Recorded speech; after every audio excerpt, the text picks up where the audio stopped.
নমস্কার বন্ধুরা, আমি আজকে বানাবো আনারস ইলিশ। তো আমি প্রথমে কড়াতে তেল দিয়ে দিয়েছি। এবার আমি এখানে কালো জিরে ফোড়ন দিয়ে দেবো আর দিয়ে দেবো দুটো কাঁচা লঙ্কা। এবার আমি দিয়ে দেবো অল্প একটু পেঁয়াজ বাটা। এবার এটাকে ভালো করে আমি লাল করে ভেজে নেব। এবার আমি দিয়ে দেবো জিরে গুঁড়ো অল্প একটু আর হলুদ গুঁড়ো। এবার দিয়ে দেবো অল্প একটু জল। এবার আমি আনারসের পাল্পটা দিয়ে দেবো না। এবার আমি এটাকে ভালো করে মিশিয়ে নেব।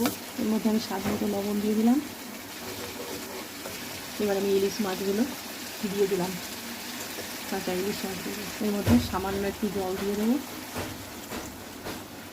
একটু স্বাদ মতো চিনি দিয়ে দিলাম। এবার এটাকে ভালো করে